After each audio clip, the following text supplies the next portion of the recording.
Bonjour à toutes et à tous et bienvenue dans cette nouvelle lecture du livre de Émile Coué, intitulé La maîtrise de soi-même par l'autosuggestion consciente. C'est un livre qui est sorti en 1920, je crois. Et voici un petit aperçu, un prologue, on va dire, de ce que va emmener ce livre.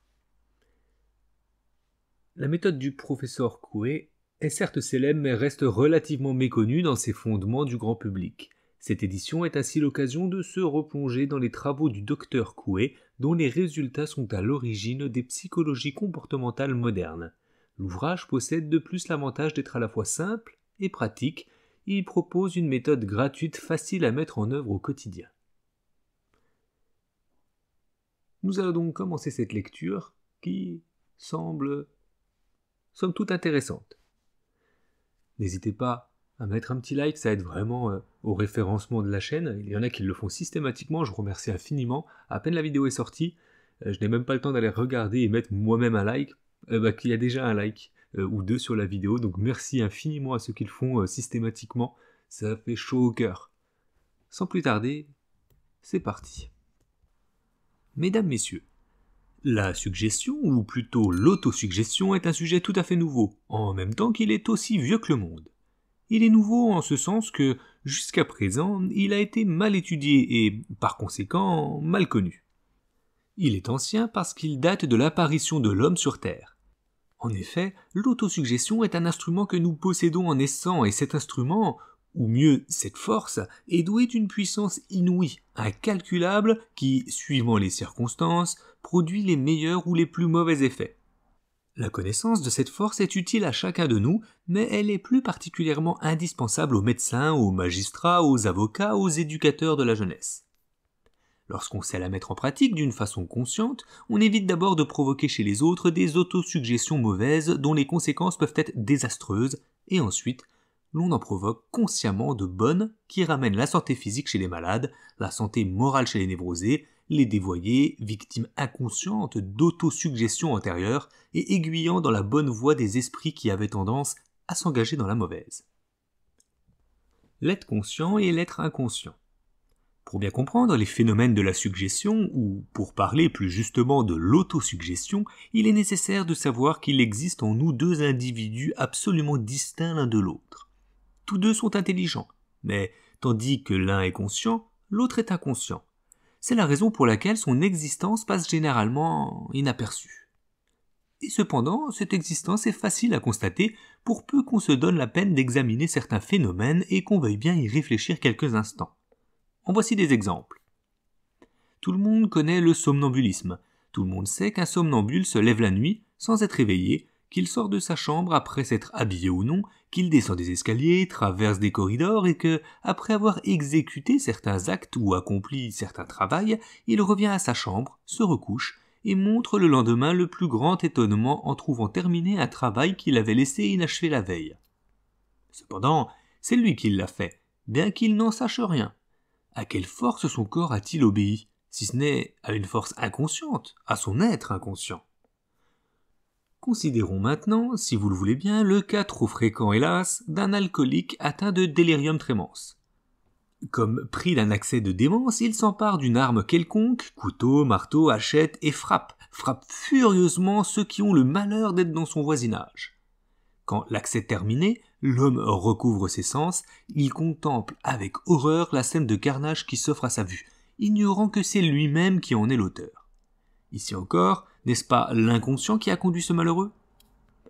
Si nous comparons l'être conscient à l'être inconscient, nous constatons que, tandis que le conscient est doué souvent d'une mémoire très infidèle, l'inconscient, au contraire, est pourvu d'une mémoire merveilleuse, impeccable, qui enregistre, à notre insu, les moindres événements, les moindres faits de notre existence. De plus, il est crédule et accepte, sans raisonner, ce qu'on lui dit. Et comme c'est lui qui préside au fonctionnement de tous nos organes par l'intermédiaire du cerveau, il se produit ce fait qui vous semble plutôt paradoxal, que s'il croit que tel ou tel organe fonctionne bien ou mal, que nous ressentons telle ou telle impression, cet organe, en effet, fonctionne bien ou mal, ou bien nous ressentons telle ou telle impression. Non seulement l'inconscient préside aux fonctions de notre organisme, mais il préside aussi à l'accomplissement de toutes nos actions, quelles qu'elles soient.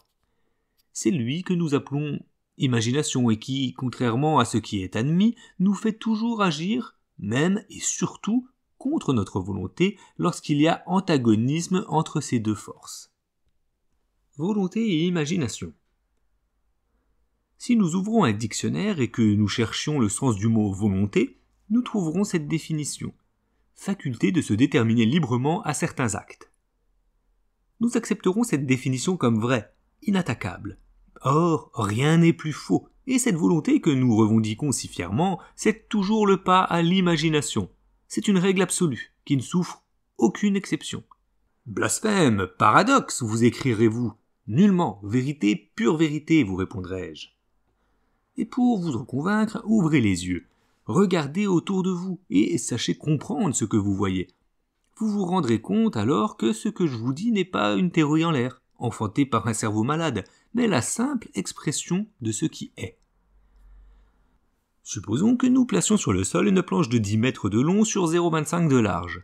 Il est évident que tout le monde sera capable d'aller d'un bout à l'autre de cette planche sans mettre le pied à côté. Changeons les conditions de l'expérience et supposons cette planche placée à la hauteur des tours d'une cathédrale. Quelle est donc la personne qui sera capable de s'avancer seulement d'1 mètre sur cet étroit chemin? Est-ce vous qui m'écoutez? Non, sans doute. Vous n'auriez pas fait 2 pas que vous vous mettriez à trembler et que, malgré tous vos efforts de volonté, vous tomberiez infailliblement sur le sol. Pourquoi donc ne tomberez-vous pas si la planche est à terre et pourquoi tomberiez-vous si elle est élevée? Tout simplement parce que, dans le premier cas, vous vous imaginez qu'il vous est facile d'aller jusqu'au bout de cette planche, tandis que dans le second, vous vous imaginez que vous ne le pouvez pas. Remarquez que vous avez beau vouloir avancer, si vous vous imaginez que vous ne le pouvez pas, vous êtes dans l'impossibilité absolue de le faire. Si des couvreurs, des charpentiers sont capables d'accomplir cette action, c'est qu'ils s'imaginent qu'ils le peuvent.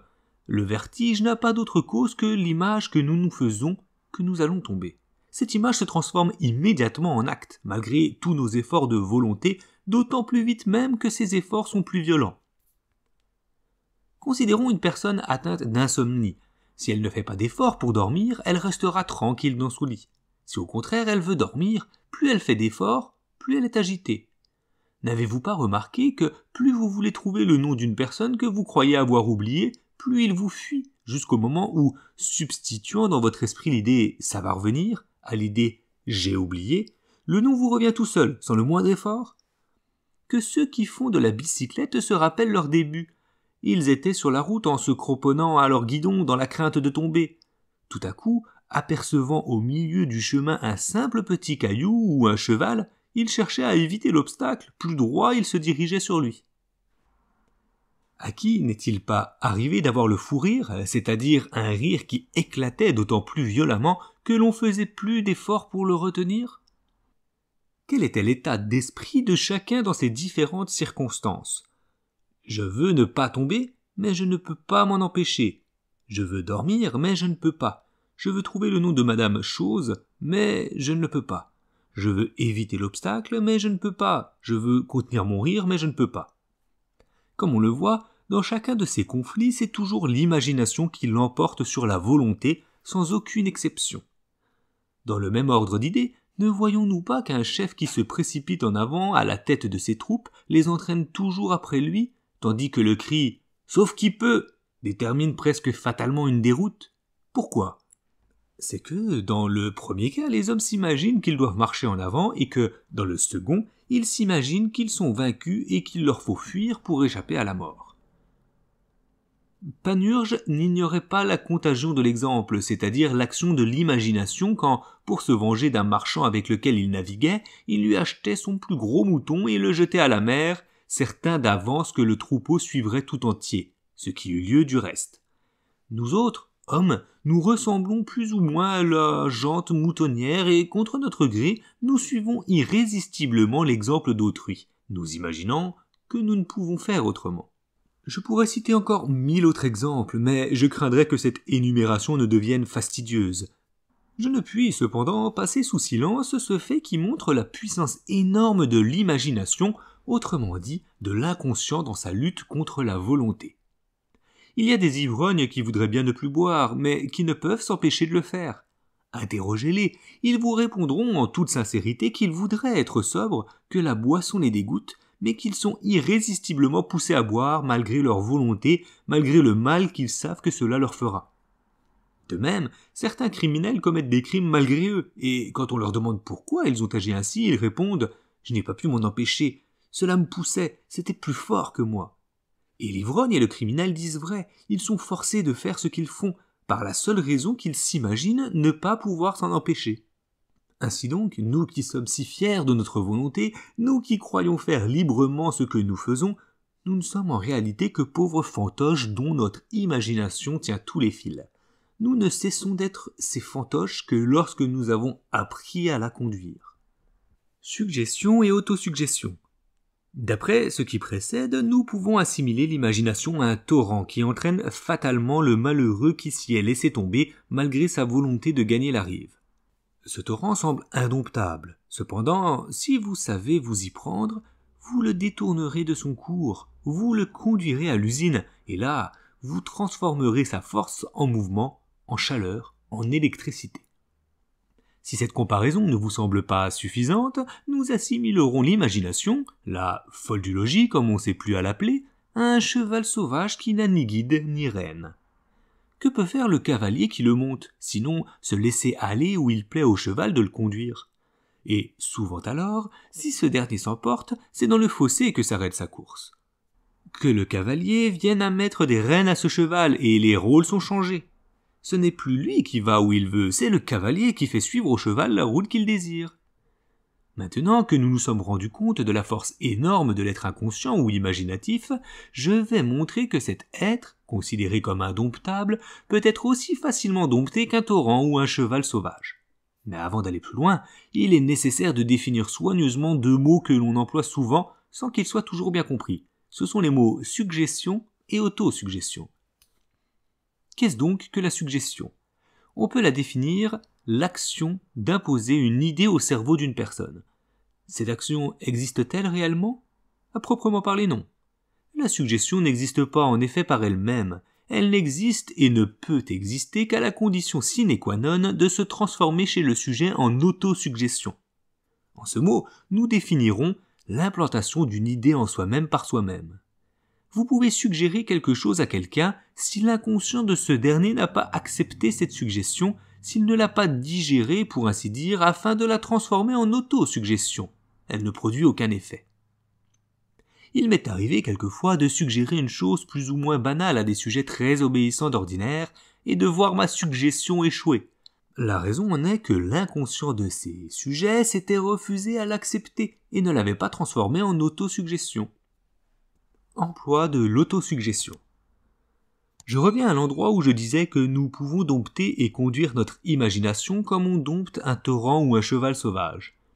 Il suffit pour cela d'abord de savoir que cela est possible, ce que presque tout le monde ignore, et ensuite d'en connaître le moyen. Eh bien, ce moyen est fort simple. C'est celui que, sans le vouloir, sans le savoir, d'une façon absolument inconsciente de notre part, nous employons chaque jour depuis que nous sommes au monde. Mais que, malheureusement pour nous, nous employons souvent mal et pour notre plus grande âme. Ce moyen est l'autosuggestion. Tandis que, habituellement, on s'autosuggère inconsciemment, il suffit de s'autosuggérer consciemment et le procédé consiste en ceci. D'abord, bien peser avec sa raison les choses qui doivent faire l'objet de l'autosuggestion et selon que celle-ci répond oui ou non, se répéter plusieurs fois, sans penser à autre chose, ceci vient ou ceci se passe, ceci sera ou ne sera pas, etc., etc. Et si l'inconscient accepte cette suggestion, s'il s'autosuggère, on voit là où les choses se réaliser de point en point. Ainsi entendu, l'autosuggestion n'est autre chose que l'hypnotisme tel que je le comprends et que je définis par ces simples mots. Influence de l'imagination sur l'être moral et l'être physique de l'homme. Or, cette action est indéniable et, sans revenir aux exemples précédents, j'en citerai quelques autres. Si vous vous persuadez à vous-même que vous pouvez faire une chose quelconque, pourvu qu'elle soit possible, vous la ferez, si difficile qu'elle puisse être. Si au contraire, vous vous imaginez ne pas pouvoir faire la chose la plus simple du monde, il vous est impossible de la faire et les taupinières deviennent pour vous des montagnes infranchissables. Tel est le cas des neurasthéniques qui, se croyant incapables du moindre effort, se trouvent souvent dans l'impossibilité de faire seulement quelques pas sans ressentir une extrême fatigue. Et ces mêmes neurasthéniques, quand ils font des efforts pour sortir de leur tristesse, s'y enfoncent de plus en plus, semblable au malheureux qui s'enlise et qui s'enfonce d'autant plus vite qu'il fait plus d'efforts pour se sauver. De même, il suffit de penser qu'une douleur s'en va pour sentir en effet cette douleur disparaître peu à peu, et inversement, il suffit de penser que l'on souffre pour que l'on sente immédiatement venir la souffrance. Je connais certaines personnes qui prédisent à l'avance qu'elles auront la migraine tel jour, dans telle circonstance, et en effet, aujourd'hui, dans les circonstances données, elles la ressentent. Elles se sont elles-mêmes donné leur mal, de même que d'autres se guérissent par autosuggestion consciente. Je sais que, généralement, on passe pour fou aux yeux du monde quand on ose émettre des idées qu'il n'est pas habitué à entendre. Eh bien, au risque de passer pour fou, je dirais que si nombre de personnes sont malades moralement et physiquement, c'est qu'elles s'imaginent être malades, soit au moral, soit au physique. Si certaines personnes sont paralytiques, sans qu'il n'y ait aucune lésion chez elles, c'est qu'elles s'imaginent être paralysées, et c'est parmi ces personnes que se produisent les guérisons les plus extraordinaires. Si certains sont heureux ou malheureux, c'est qu'ils s'imaginent être heureux ou malheureux, car deux personnes placées exactement dans les mêmes conditions peuvent se trouver l'une parfaitement heureuse, l'autre absolument malheureuse. La neurasthénie, le bégaiement, les phobies, la kleptomanie, certaines paralysies, etc. ne sont autre chose que le résultat de l'action de l'inconscient sur l'être physique ou moral. Mais si notre inconscient est la source de beaucoup de nos maux, il peut aussi amener la guérison de nos affections morales et physiques. Il peut non seulement réparer le mal qu'il a fait, mais encore guérir des maladies réelles, si grande est son action sur notre organisme. Isolez-vous dans une chambre, asseyez-vous dans un fauteuil, fermez les yeux pour éviter toute distraction et pensez uniquement pendant quelques instants « telle chose est en train de disparaître, telle chose est en train de venir ». Si vous vous êtes fait réellement de l'autosuggestion, c'est-à-dire si votre inconscient a fait sienne l'idée que vous lui avez offerte, vous êtes tout étonné de voir se produire la chose que vous avez pensée. Il est à noter que le propre des idées d'autosuggérer est d'exister en nous à notre insu et que nous ne pouvons savoir qu'elles y existent que par les effets qu'elles produisent. Mais surtout, et cette recommandation est essentielle, que la volonté n'intervienne pas dans la pratique de l'autosuggestion, car si elle n'est pas d'accord avec l'imagination, si l'on pense « je veux que telle ou telle chose se produise » et que l'imagination dise « tu le veux, mais cela ne sera pas », non seulement on n'obtient pas ce que l'on veut, mais encore on obtient exactement le contraire.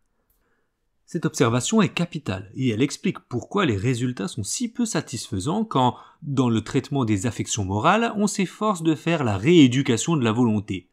C'est à l'éducation de l'imagination qu'il faut s'attacher, et c'est grâce à cette nuance que ma méthode a souvent réussi là où d'autres, et non des moindres, avaient échoué. De nombreuses expériences que je fais journellement depuis 20 ans et que j'ai observées avec un soin minutieux, j'ai pu tirer les conclusions qui suivent et que j'ai résumées sous forme de lois. 1.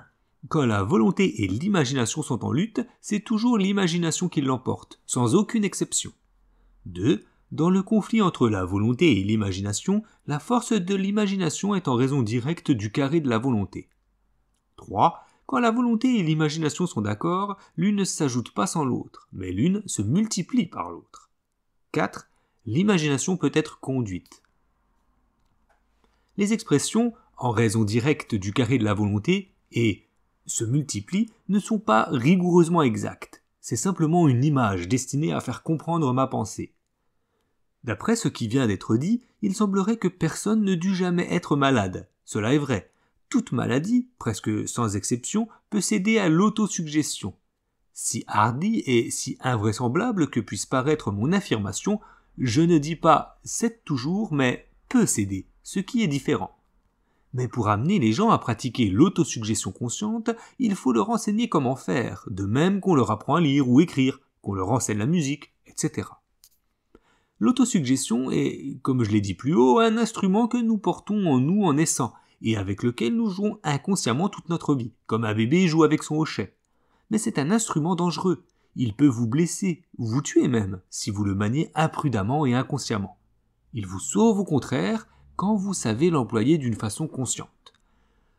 On peut dire de lui ce qu'Ésope disait de la langue. C'est meilleur et en même temps la plus mauvaise chose du monde. Je vais vous expliquer maintenant comment on peut faire pour que tout le monde ressente l'action bienfaisante de l'autosuggestion appliquée d'une façon consciente. En disant « tout le monde », j'exagère un peu, car il y a deux classes de personnes chez lesquelles il est difficile de provoquer l'autosuggestion consciente. 1. Les arriérés, qui ne sont pas capables de comprendre ce que vous leur dites. 2. Les gens qui ne consentent pas à comprendre. Comment procéder pour apprendre au sujet à s'autosuggestionner ? Le principe de la méthode se résume en ces quelques mots. On ne peut penser qu'à une seule chose à la fois, c'est-à-dire que deux idées peuvent se juxtaposer mais non se superposer dans notre esprit. Toute pensée occupant uniquement notre esprit devient vraie pour nous et a tendance à se transformer en acte. Donc, si vous arrivez à faire penser à un malade que sa souffrance disparaît, elle disparaîtra. Si vous arrivez à faire penser à un kleptomane qu'il ne volera plus, il ne volera plus, etc., etc. Cette éducation qui vous semble peut-être une impossibilité est cependant la chose la plus simple du monde. Il suffit par une série d'expériences appropriées et graduées d'apprendre, pour ainsi dire, au sujet l'ABC de la pensée consciente et cette série, la voici. Si on suit à la lettre, on est sûr, absolument sûr d'obtenir un bon résultat, sauf avec les deux catégories de personnes désignées plus haut. Première expérience, préparatoire, priez le sujet de se tenir debout, le corps raide comme une barre de fer, les pieds joints d'une extrémité à l'autre, en conservant les chevilles molles, comme si elles étaient des charnières. Lui dire de s'assimiler à une planche ayant des gonds à sa base et qu'on arriverait à mettre en équilibre sur le sol. Lui faire observer que, si l'on pousse légèrement la planche en avant ou en arrière, celle-ci tombe comme une masse, sans aucune résistance, du côté vers lequel on la pousse.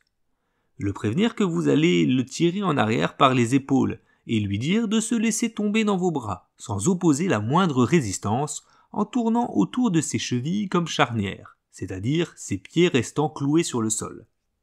Le tirer alors en arrière par les épaules et, si l'expérience ne réussit pas, la recommencer jusqu'à ce qu'elle soit réussie ou à peu près. Deuxième expérience, expliquez d'abord au sujet que, pour lui montrer l'action de l'imagination sur nous-mêmes, vous allez le prier dans un instant de penser « je tombe en arrière, etc. » Qu'il ne doit avoir que cette pensée dans l'esprit, qu'il ne doit faire aucune réflexion, qu'il ne doit pas se demander s'il va tomber ou non, que s'il tombe, il peut se faire mal, etc., qu'il ne doit pas, pour vous faire plaisir, tomber exprès en arrière, mais que par contre, s'il ressent un je ne sais quoi qui l'attire, il ne doit résister, mais au contraire, obéir à l'attraction qu'il éprouve. Priez alors le sujet de lever fortement la tête et de fermer les yeux, placer le poing sous sa nuque, la main gauche sur son front, et lui dire « Pensez, je tombe en arrière, etc. » Et en effet, vous tombez en arrière, etc. En même temps, faire glisser la main gauche légèrement en arrière sur la tempe gauche au-dessus de l'oreille et retirer lentement, très lentement, mais d'une façon continue le poing droit. On sent aussitôt le sujet esquisser un mouvement en arrière et s'arrêter dans sa chute ou bien tomber. Dans le premier cas, lui dire qu'il a résisté, qu'il n'a pas pensé qu'il tombait, mais qu'il allait se blesser s'il tombait. Cela est vrai car s'il n'avait pas eu cette pensée, il serait tombé d'un bloc. Recommencez l'expérience en employant un ton de commandement, comme si l'on voulait forcer le sujet à vous obéir. Continuez ainsi jusqu'à réussite complète ou presque complète. Une recommandation à faire à l'opérateur est de se tenir un peu en arrière du sujet, la jambe gauche en avant, la jambe droite portée fortement en arrière, afin de ne pas être renversé par le sujet quand il tombe. Si l'on négligeait cette précaution, il pourrait en résulter une double chute lorsque la personne est lourde. Troisième expérience, faire placer le sujet en face de soi, le corps toujours raide, les chevilles molles et les pieds joints et parallèles. Lui placer les deux mains sur les tempes sans appuyer, le regarder fixement sans remuer les paupières, à la racine du nez lui dire de penser « je tombe en avant », et lui répéter en scandant les syllabes « vous tombez en avant », « vous tombez en avant », sans cesser de le regarder fixement. Quatrième expérience, priez le sujet de croiser les mains et de serrer les doigts au maximum, c'est-à-dire jusqu'à ce qu'il se produise un léger tremblement. Le regarder comme dans l'expérience précédente et tenir ses mains sur les siennes en pressant légèrement celles-ci, comme pour les serrer plus fortement. Lui dire de penser qu'il ne peut plus desserrer les doigts, que vous allez compter jusqu'à 3 et quand vous direz 3, il devra essayer de séparer ses mains en pensant toujours « je ne peux pas », etc. Il constatera que cela lui est impossible. Comptez alors 1, 2, 3, très lentement, et ajoutez immédiatement en détachant les syllabes « vous ne pouvez pas »,« vous ne pouvez pas », etc. Si le sujet pense bien « je ne peux pas », non seulement il ne peut pas desserrer les doigts, mais encore, ces derniers se serrent avec d'autant plus de force qu'il fait plus d'efforts pour les séparer. Il obtient en somme le résultat contraire à celui qu'il voudrait l'obtenir. Au bout de quelques secondes, lui dire « maintenant, pensez je peux », et ses doigts se desserrent. Avoir toujours soin de tenir le regard fixé sur la racine du nez du sujet et ne pas permettre à ce dernier de détourner un seul instant ses yeux des vôtres. Si l'on voit que celui-ci peut détacher ses mains, ne pas croire que c'est sa propre faute, c'est celle du sujet. Il n'a pas bien pensé « je ne peux pas ». Affirmez-le lui avec certitude et recommencez l'expérience. Employez toujours un ton de commandement qui ne souffre pas de désobéissance. Je ne veux pas dire qu'il soit nécessaire d'élever la voix, au contraire, il est préférable d'employer le diapason ordinaire, mais de scander chaque mot d'un ton sec et impératif. Quand cette expérience a réussi, toutes les autres réussissent également bien et on les obtient facilement, en se conformant à la lettre aux instructions données plus haut. Certains sujets sont très sensibles et il est facile de les reconnaître à ce que la contraction de leurs doigts et de leurs membres se produit facilement. Après 2 ou 3 expériences bien réussies, il n'est plus nécessaire de leur dire « pensez ceci, pensez cela ». On leur dit par exemple simplement, mais avec le ton impératif que doit employer tout bon suggestionneur « fermez le poing, maintenant vous ne pouvez plus l'ouvrir. Fermez les yeux, maintenant vous ne pouvez plus les ouvrir, etc. » Et l'on voit le sujet dans l'impossibilité absolue d'ouvrir le poing ou les yeux malgré tous les efforts. Lui dire au bout de quelques instants « vous pouvez ». Instantanément la décontracture se produit. Les expériences peuvent être variées à l'infini. En voici quelques-unes. Faire joindre les mains et suggérer qu'elles sont soudées. Faire appliquer la main sur la table et suggérer qu'elle y est adhérente. Dire au sujet qu'il est collé à sa chaise et qu'il lui est impossible de se lever. Le faire se lever et lui dire qu'il est dans l'impossibilité de marcher. Placer un porte-plume sur une table et lui dire qu'il pèse 100 kilos et qu'il lui est impossible de le soulever, etc., etc. Dans toutes ces expériences, je ne saurais trop le répéter, ce n'est pas la suggestion proprement dite qui détermine les phénomènes, mais l'autosuggestion consécutive chez le sujet à la suggestion du praticien. Nota, les instructions données ci-dessus ne sont destinées qu'aux professeurs. Il faut bien se garder d'essayer de faire soi-même ces expériences parce que, généralement, on ne se met pas dans les conditions voulues et que l'on ne réussit pas. Manière de procéder pour faire de la suggestion curative. Quand le sujet a passé par les expériences précédentes, qui ne doivent cependant pas être considérées comme indispensables et qu'il les a comprises, il est mûr pour la suggestion curative. Quelle que puisse être l'affection du sujet, qu'elle soit physique ou morale, il importe de procéder toujours de la même façon et de prononcer les mêmes paroles avec quelques variantes suivant les cas. Vous dites au sujet « asseyez-vous et fermez les yeux ». Je ne veux pas essayer de vous endormir, c'est inutile. Je vous prie de fermer les yeux simplement pour que votre attention ne soit pas distraite par les objets qui frappent votre regard. Dites-vous bien maintenant que toutes les paroles que je vais prononcer vont se fixer dans votre cerveau, s'y imprimer, s'y graver, s'y incruster, qu'il faut qu'elles y restent toujours fixées, imprimées, incrustées, et que sans que vous le vouliez, sans que vous le sachiez, d'une façon tout à fait inconsciente de votre part, votre organisme et vous-même devrez y obéir. Je vous dis d'abord que, tous les jours, 3 fois par jour, le matin, le midi, le soir, à l'heure des repas, vous aurez faim. C'est-à-dire que vous éprouverez cette sensation agréable qui fait penser et dire « Oh, que je mangerai donc avec plaisir !» Vous mangerez en effet avec plaisir et grand plaisir, sans toutefois trop manger. Mais vous aurez soin de mastiquer longuement vos aliments, de façon à les transformer en une espèce de pâte molle que vous avalerez. Dans ces conditions, vous digérerez bien et vous ne ressentirez, ni dans l'estomac, ni dans l'intestin, aucune gêne, aucun malaise, aucune douleur, de quelque nature que ce soit. L'assimilation se fera bien et votre organisme profitera de tous vos aliments pour en faire du sang, du muscle, de la force, de l'énergie, de la vie en un mot. Puisque vous aurez bien digéré, la fonction d'excrétion s'accomplira normalement, et tous les matins en vous levant, vous éprouverez le besoin d'évacuer, et, sans avoir jamais besoin d'employer aucun médicament, de recourir à un artifice quel qu'il soit, vous obtiendrez un résultat normal et satisfaisant. De plus, toutes les nuits à partir du moment où vous désirerez vous endormir jusqu'au moment où vous désirerez vous éveiller le lendemain matin, vous dormirez d'un sommeil profond, calme, tranquille, pendant lequel vous n'aurez pas de cauchemar et au sortir duquel vous serez tout à fait bien portant, tout à fait gai, tout à fait dispo.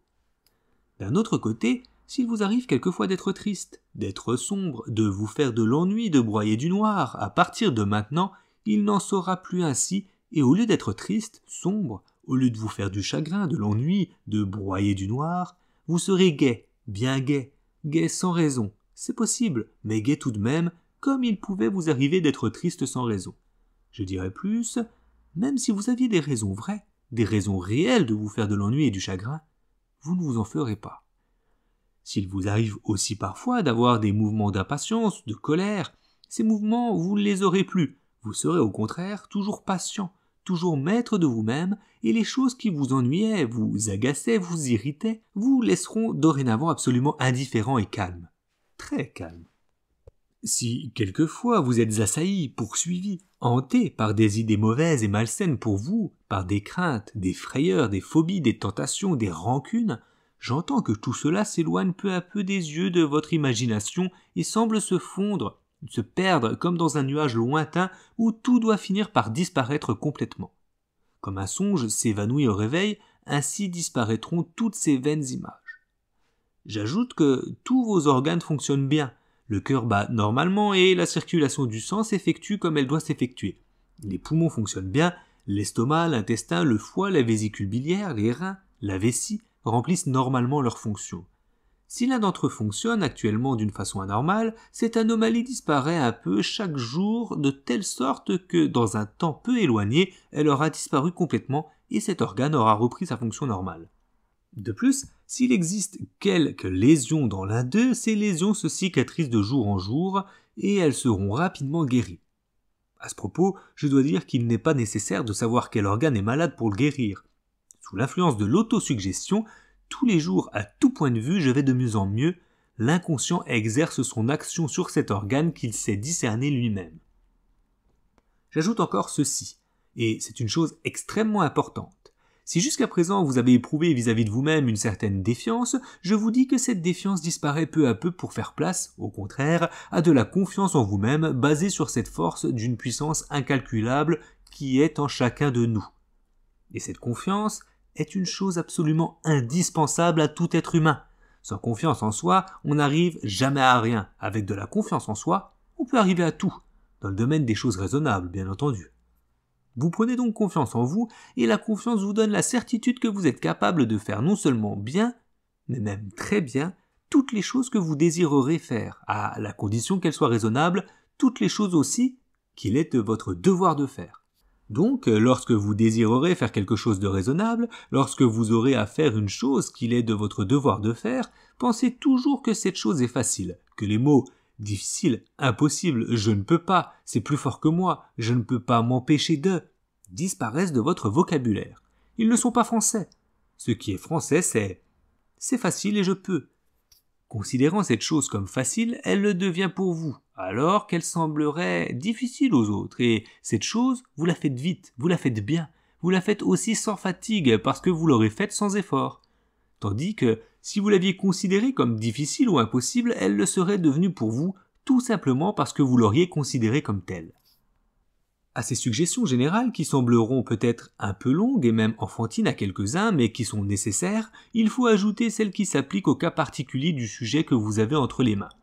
Toutes ces suggestions doivent être faites d'un ton monotone et berceur, en accentuant, toutefois, les mots essentiels, qui invitent le sujet sinon à dormir, du moins à s'engourdir, à ne plus penser à rien. Quand la série des suggestions est terminée, on s'adresse au sujet en ces termes. En somme, j'entends que, à tout point de vue, tant au point de vue physique qu'au point de vue moral, vous jouissez d'une excellente santé, d'une santé meilleure que celle dont vous avez pu jouir jusqu'à présent. Maintenant, je vais compter jusqu'à 3, et quand je dirai 3, vous ouvrirez les yeux et sortirez de l'état où vous êtes, et vous en sortirez bien tranquillement. Et en sortant, vous ne serez pas engourdi, pas fatigué le moins du monde, tout au contraire, vous vous sentirez fort, vigoureux, alerte, dispo, plein de vie. De plus, vous serez gai, et bien portant sous tous les rapports. 1, 2, 3. Au mot 3, le sujet ouvre les yeux et sourit toujours avec, sur son visage, une expression de contentement et de bien-être. Une fois ce petit discours terminé, vous ajoutez ce qui suit. Comment il faut pratiquer l'autosuggestion consciente? Tous les matins au réveil et tous les soirs aussitôt au lit, fermer les yeux et sans chercher à fixer son attention sur ce que l'on dit, prononcer avec les lèvres assez haut pour entendre ses propres paroles et en comptant sur une ficelle munie de 20 nœuds la phrase suivante. Tous les jours, à tout point de vue, je vais de mieux en mieux. Les mots à tout point de vue s'adressant à tout, il est inutile de se faire des autosuggestions particulières. Faire cette autosuggestion d'une façon simple, aussi enfantine, aussi machinale que possible, par conséquent sans le moindre effort, en un mot, la formule doit être répétée sur le ton employé pour réciter des litanies. De cette façon, l'on arrive à la faire pénétrer mécaniquement dans l'inconscient par l'oreille, et quand elle y a pénétré, elle agit. Suivre toute sa vie cette méthode qui est aussi bien préventive que curative. De plus, chaque fois que, dans le courant de la journée ou de la nuit, l'on ressent une souffrance physique ou morale, s'affirmer immédiatement à soi-même qu'on n'y contribuera pas consciemment et qu'on va la faire disparaître, puis s'isoler autant que possible, fermer les yeux et se passant la main sur le front s'il s'agit de quelque chose de moral ou sur la partie douloureuse s'il s'agit de quelque chose de physique. Répéter extrêmement vite avec les lèvres les mots « ça passe »,« etc., etc., aussi longtemps que cela est nécessaire. Avec un peu d'habitude, on arrive à faire disparaître la douleur morale ou physique au bout de 20 à 25 secondes. Recommencer chaque fois qu'il en est besoin. La pratique de l'autosuggestion ne remplace pas un traitement médical, mais c'est une aide précieuse pour le malade comme pour le médecin. Après vous avoir donné des conseils, je dois vous indiquer le moyen de les mettre en pratique. Il est donc facile de se rendre compte du rôle du suggestionneur. Ce n'est pas un maître qui ordonne, c'est un ami, un guide, qui conduit pas à pas le malade dans la voie de la guérison. Comme toutes ces suggestions sont données dans l'intérêt du malade, l'inconscient de ce dernier demande qu'à les assimiler et à les transformer en autosuggestion. Quand celle-ci est faite, la guérison s'obtient plus ou moins rapidement. Supériorité de la méthode. Cette méthode donne des résultats absolument merveilleux, et il est facile de comprendre pourquoi. En effet, en agissant comme je le conseille, on n'éprouve jamais d'échec, si ce n'est avec les deux catégories de gens dont j'ai parlé plus haut et qui, heureusement, représentent 3% à peine de la masse. Si au contraire, on essaie d'endormir le sujet du premier coup, sans explication, sans les expériences préliminaires nécessaires pour l'amener à accepter la suggestion et la transformer en autosuggestion, on ne peut avoir et on n'a d'action que sur les sujets extrêmement sensibles et ils sont en petit nombre. Tous peuvent le devenir par l'entraînement, mais très peu le sont suffisamment sans l'éducation préalable que je conseille de leur donner et qui se fait du reste dans l'espace de quelques minutes. Autrefois, me figurant que la suggestion ne pouvait bien agir que pendant le sommeil, j'essayais toujours d'endormir mon sujet. Mais, ayant constaté que ce n'était pas indispensable, j'ai cessé de le faire pour lui éviter la crainte, l'angoisse qu'il éprouve presque toujours lorsqu'on lui dit qu'on va l'endormir. Une crainte qui fait souvent qu'il offre malgré lui une résistance involontaire au sommeil. Si vous lui dites au contraire que vous ne voulez pas l'endormir, que cela est absolument inutile, vous gagnez sa confiance. Il vous écoute sans aucune frayeur, sans aucune arrière-pensée, et arrive souvent, sinon la première fois, du moins très rapidement, que se laissant bercer par le son monotone de votre voix, il s'endort d'un sommeil profond dont il se réveille tout étonné d'avoir dormi. S'il y a parmi vous des incrédules, et il y en a, je leur dirai tout simplement « Venez chez moi, voyez et vous serez convaincus par les faits ». Il ne faut pas croire cependant qu'il soit absolument nécessaire de procéder comme je viens de le dire pour employer la suggestion et déterminer l'autosuggestion. La suggestion peut être faite aux gens à leur insu et sans aucune préparation. Que, par exemple, un docteur qui, par son titre seul, exerce déjà sur son malade un effet suggestif, vienne à lui dire qu'il ne peut rien pour lui, que sa maladie est incurable, il provoque dans l'esprit de ce dernier une autosuggestion qui peut avoir les conséquences les plus désastreuses. Qu'il lui dise au contraire que sa maladie est grave, il est vrai, mais qu'avec des soins, du temps et de la patience, la guérison viendra, il pourra obtenir quelquefois, et souvent même, des résultats qui le surprendront. Autre exemple, qu'un médecin, après avoir examiné son malade, rédige une ordonnance et la lui donne sans aucun commentaire, les médicaments prescrits auront peu de chances de réussir, mais qu'il explique à son client, son patient, que tel et tel médicament devront être pris dans telle et telle condition et produiront tels et tels effets, presque infailliblement les résultats annoncés seront obtenus. S'il y a dans la salle des médecins ou des confrères pharmaciens, qu'ils ne me croient pas leur ennemi, je suis au contraire leur meilleur ami. D'un côté, je voudrais voir inscrire dans le programme des écoles de médecine l'étude théorique et pratique de la suggestion pour le plus grand bien des malades et des médecins eux-mêmes. Et d'un autre côté, j'estime que chaque fois qu'un malade va trouver un médecin, celui-ci doit toujours lui ordonner un ou plusieurs médicaments, quand même ceux-ci ne seront pas nécessaires. Le malade, en effet, quand il va trouver son docteur, il va pour qu'on lui indique le médicament qui guérira. Il ne sait pas que le plus souvent c'est l'hygiène, le régime qui agit. Il y attache peu d'importance. C'est un médicament qu'il lui faut. Si à mon avis le médecin prescrit seulement à son malade un régime sans aucune médication, celui-ci sera mécontent. Il se dira que c'était bien inutile de se déranger pour qu'on ne lui donne rien à prendre, et souvent il ira trouver un autre docteur. Il me semble donc que le médecin doit toujours prescrire des médicaments à son malade et autant que possible pas de ces médicaments spécialisés autour desquels on fait tant de réclames et qui ne valent, le plus souvent, que par la réclame qu'on leur fait, mais bien des médicaments formulés par eux-mêmes qui inspirent au malade infiniment plus de confiance que les pilules X ou les poudres Y qu'il peut se procurer facilement dans toute pharmacie sans qu'il soit besoin d'aucune ordonnance. Comment agit la suggestion ? Pour bien comprendre le rôle de la suggestion, ou plutôt de l'autosuggestion, il suffit de savoir que l'inconscient est le plus grand directeur de toutes nos fonctions. Faisons-lui croire, comme je l'ai déjà dit précédemment, que tel organe qui ne fonctionne pas bien doit bien fonctionner. Instantanément, il lui en transmet l'ordre, et celui-ci, obéissant docilement, sa fonction redevient normale, soit immédiatement, soit peu à peu. Ceci permet d'expliquer d'une façon aussi simple que claire comment, par la suggestion, on peut arrêter des hémorragies, vaincre la constipation, faire disparaître des fibromes, guérir des paralysies, des lésions tuberculeuses, des plaies variqueuses, etc. Je prendrai comme exemple le cas d'une hémorragie dentaire, cas que j'ai pu observer dans le cabinet de M. Gauthier, dentiste à Troyes. Une jeune fille que j'avais aidée à se guérir d'un asthme qui durait depuis 8 ans me dit un jour qu'elle voulait se faire arracher une dent. Comme je la savais très sensible, je lui offris de la lui faire arracher sans douleur. Naturellement, elle accepta avec plaisir et nous prîmes rendez-vous avec le dentiste.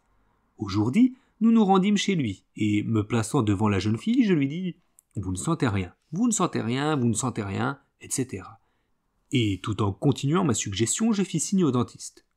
Un instant après, la dent était enlevée, sans que mademoiselle D eût sourcillé. Comme il arrive assez souvent, une hémorragie se déclara. Au lieu d'employer un hémostatique quelconque, je dis au dentiste que j'allais essayer de la suggestion, sans savoir à l'avance ce qui se produirait. Donc, je priai mademoiselle D de me regarder, et je lui suggérais que, dans 2 minutes, l'hémorragie s'arrêterait d'elle-même, et nous attendîmes. La jeune fille rejeta encore quelques crachats sanguinolents, et ensuite, plus rien.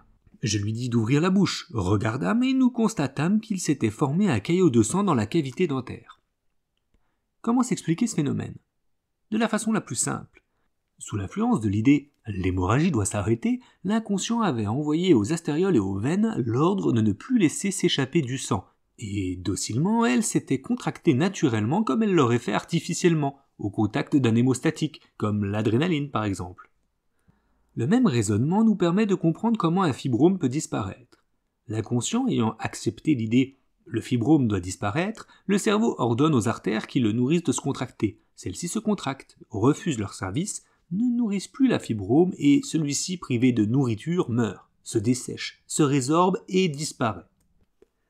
Emploi de la suggestion pour la guérison des affections morales et des tares originelles ou acquises.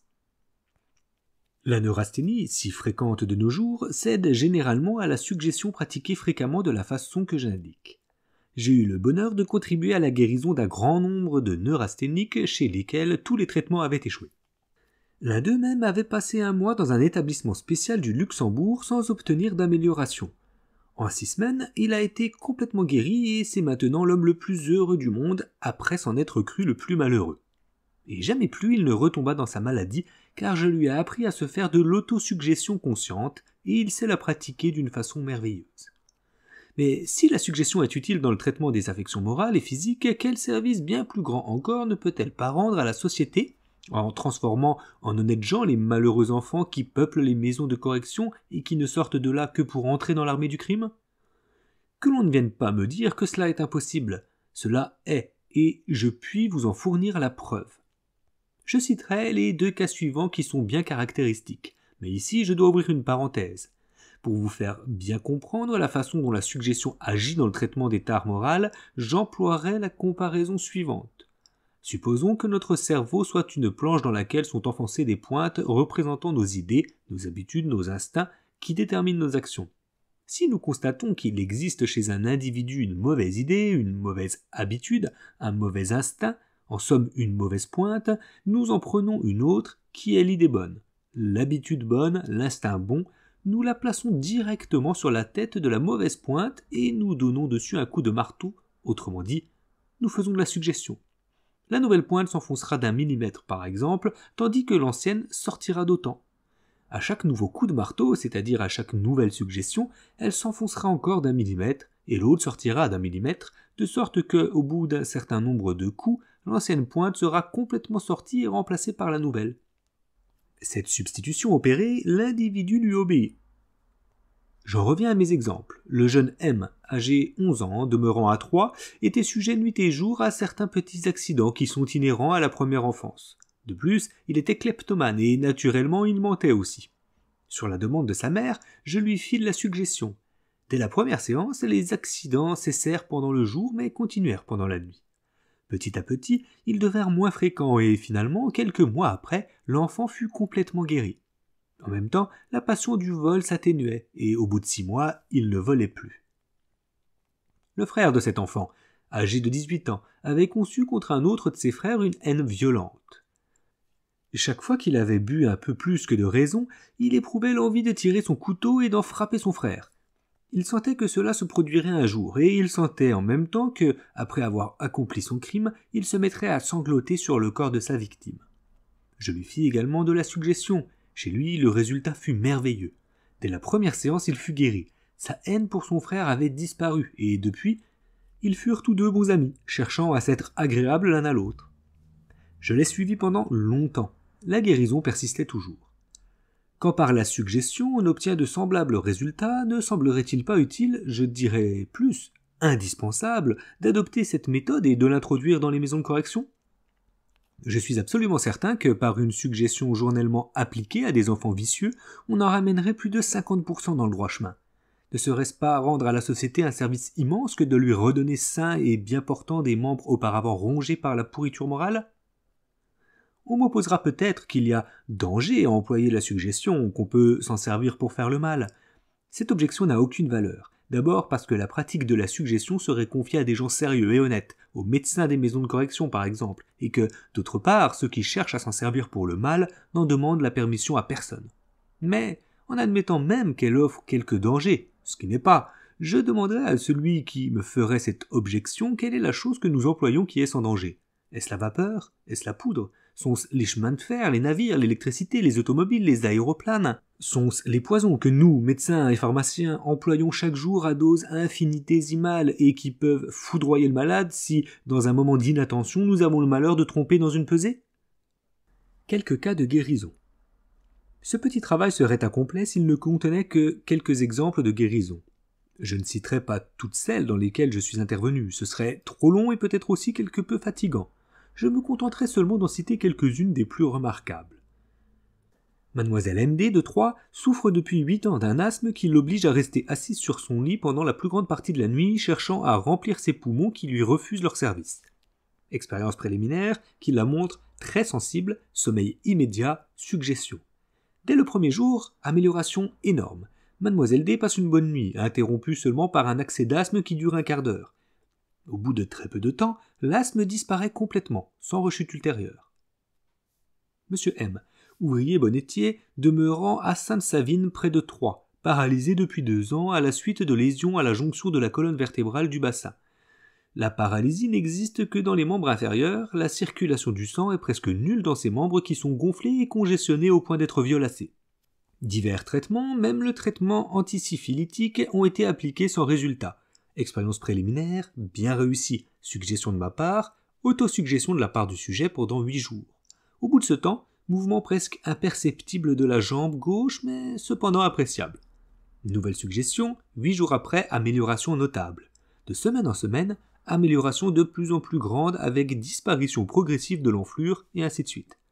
Au bout de 11 mois, le 1er novembre 1906, le malade descend seul ses escaliers, fait 800 mètres à pied, et au mois de juillet 1907, il rentre à l'atelier où il continue à travailler depuis ce moment, ne conservant plus trace de paralysie. Monsieur Ag, demeurant à Troyes, souffre depuis longtemps d'une entérite que différents traitements n'ont pu guérir. Le moral est très mauvais. Monsieur G est triste, sombre, insociable, et il est poursuivi par des idées suicides. Expérience préliminaire facile, puis suggestion qui produit un résultat appréciable dès le jour même. Pendant 3 mois, suggestion journalière d'abord, puis de plus en plus espacée. Au bout de ce temps, la guérison est complète, l'entérite a tout à fait disparu, le moral est devenu excellent. Comme cette guérison date de 12 ans, sans l'ombre d'une rechute, on peut la considérer comme complète. Monsieur G est un exemple frappant des effets que peut produire la suggestion, ou plutôt l'autosuggestion. Tout en lui faisant de la suggestion au point de vue physique, je lui en faisais également au point de vue moral et il acceptait aussi bien l'une que l'autre. Aussi prenait-il en lui une confiance chaque jour grandissante. Comme il était excellent ouvrier, il chercha, pour gagner davantage, à se procurer un métier de bonnetier afin de travailler chez lui pour le compte d'un patron. Quelque temps après, un fabricant, l'ayant vu travailler sous ses yeux, lui confia le métier qu'il désirait. Monsieur G, grâce à son habileté, fit rendre à son métier un produit beaucoup plus grand que les ouvriers ordinaires. Enchanté de ce résultat, l'industriel lui confia un autre, puis encore un autre, etc. De telle sorte que Monsieur G, qui serait resté simple ouvrier s'il n'avait pas eu recours à la suggestion, se trouve maintenant à la tête de 6 métiers qui lui procurent un très gros gain. Quelle conclusion tirer de tout cela ? Cette conclusion est bien simple et peut s'exprimer en peu de mots. Nous possédons en nous une force d'une puissance incalculable qui, lorsque nous la manions d'une façon inconsciente, nous est souvent préjudiciable. Si, au contraire, nous la dirigeons d'une façon consciente et sage, elle nous donne la maîtrise de nous-mêmes et nous permet non seulement d'aider à nous soustraire nous-mêmes et à soustraire les autres à la maladie physique et à la maladie morale, mais encore de vivre relativement heureux, quelles que soient les conditions dans lesquelles nous puissions nous trouver. Enfin, et surtout, elle doit être appliquée à la régénération morale de ceux qui sont sortis de la voie du bien. Voilà, c'est la fin de notre livre, de notre lecture. Avant de terminer, voici quelques pensées et préceptes de M. Coué, qui est dans ce livre. Je ne vais pas tous les lire, vous pourrez les retrouver sans problème sur Internet. L'homme est assimilable à un réservoir muni à la partie supérieure d'un robinet destiné à l'emplir et à la partie inférieure d'un autre robinet d'un diamètre un peu supérieur à celui du premier et destiné à le maintenir plein ou à le vider, selon qu'il est ouvert ou fermé. Qu'arrive-t-il lorsque les 2 robinets sont ouverts en même temps ? Évidemment, le réservoir est toujours vide. Que se passe-t-il au contraire si le robinet inférieur reste fermé ? Le réservoir s'emplit peu à peu, puis il déborde d'une quantité égale à celle qu'il reçoit. Que chacun donc tienne fermé le robinet inférieur et pour cela qu'il ne gaspille pas sa force, qu'il fasse un mouvement là où il n'en faut qu'un seul et non pas 20 ou 40, comme on le fait trop souvent, qu'il n'agisse jamais avec précipitation et qu'il considère comme facile la chose à faire du moment qu'elle est possible. En procédant ainsi, notre réservoir de force sera toujours plein et ce qui déborde est plus que suffisant pour nos besoins si nous savons les ménager. Ce ne sont pas les années qui font la vieillesse, mais bien l'idée qu'on devient vieux. Il y a des hommes qui sont jeunes à 80 ans et d'autres qui sont vieux à 40. L'altruiste trouve sans le chercher ce que l'égoïste cherche sans le trouver. Plus vous faites de bien aux autres, plus vous en faites à vous-même. Celui qui possède de grandes richesses devrait en consacrer une grande partie à faire le bien. Quand 2 personnes vivent ensemble, les concessions dites mutuelles viennent presque toujours de la même personne. Voulez-vous ne jamais vous ennuyer ? Ayez plusieurs dadas. Quand vous serez fatigué de l'un d'eux, vous en enfourcherez un autre. L'hérédité existe surtout par l'idée qu'on se fait qu'elle est d'une réalisation fatale. Pour jouir de la richesse, il faut avoir mangé de la vache enragée. Pour jouir de la santé, il faut avoir été malade. Voilà, cette fois-ci, c'est la fin officielle de ce livre. Il reste beaucoup de choses, il y a beaucoup d'autres pensées, préceptes, beaucoup d'exemples, des exemples de consultation, etc. Alors non complètes évidemment, mais des petits extraits. Alors je ne sais pas si ça vous intéresserait de les avoir. Alors soit vous pouvez les télécharger, soit je pourrais faire une vidéo à part. D'ailleurs, je peux peut-être faire une vidéo à part sur tout ce qui est pensée et précepte, ces petites phrases que je viens de lire à la fin, là, je trouve ça intéressant, c'est des petites phrases pas longues, et il y en a beaucoup qui peuvent laisser à réfléchir, à méditer, ça peut être intéressant. Dites-moi ce que vous en pensez dans les commentaires. Sinon, pour débriefer de cette lecture, je suis curieux d'ailleurs dans les commentaires, encore une fois, mais dites-moi ce que vous en avez pensé, avant que moi je donne mon avis. Mon avis, évidemment, n'est pas forcément, comment dire, constructif, parce que je suis pas un professionnel, encore une fois, mais je peux dire ce qu'il m'apporte en tant que lecteur, patient, je sais pas si on peut dire patient, mais il y avait un commentaire sur une de mes vidéos qui était très intéressant, qui me demandait de beaucoup plus développer mon avis pour que vous puissiez, vous, travailler sur mon avis. Alors, je peux pas faire ça parce que je ne suis pas un grand littéraire, je suis pas un grand critique de livres. Moi, voilà, je reçois ce que je lis et j'en fais une tambouille et je prends, comme je disais à chaque fois, le meilleur et je laisse le pire. Donc, ce qui fonctionnera peut-être pour vous ne fonctionnera pas pour moi et vice-versa. Donc, c'est assez difficile d'avoir un débat constructif dans ce sens-là.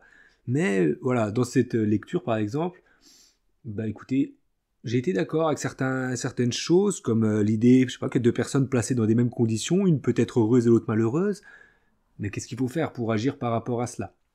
De l'autre côté, pardon, il y a mon téléphone qui a sonné, vous l'avez peut-être entendu, d'un autre côté, on a tout de suite compris qu'il s'agissait d'hypnose finalement. Ce qu'il parlait, c'était de l'hypnose.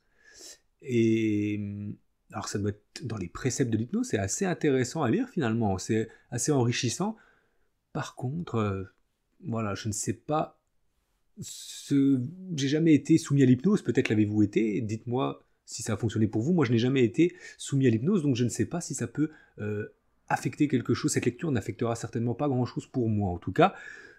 Ceci dit, j'ai été d'accord et je conçois certaines idées, comme par exemple de se répéter que tout va aller bien. Et si on se le répète assez longtemps, le cerveau commence à l'assimiler et au bout d'un moment, il va se faire à cette idée, on ira bien. Ça, je suis complètement d'accord. Par contre, de là, voilà, c'est mon côté terre à terre, c'est mon côté cartésien peut-être, mais de là à dire que ça peut soigner une maladie assez grave, alors il l'a dit à un moment, ça remplace pas un traitement médical, mais il a quand même dit que ça pouvait aider. Alors dans quelle mesure? Parce qu'il dit quand même, il y a des exemples où il dit qu'il a soigné des gens alors que la médecine ne soignait pas.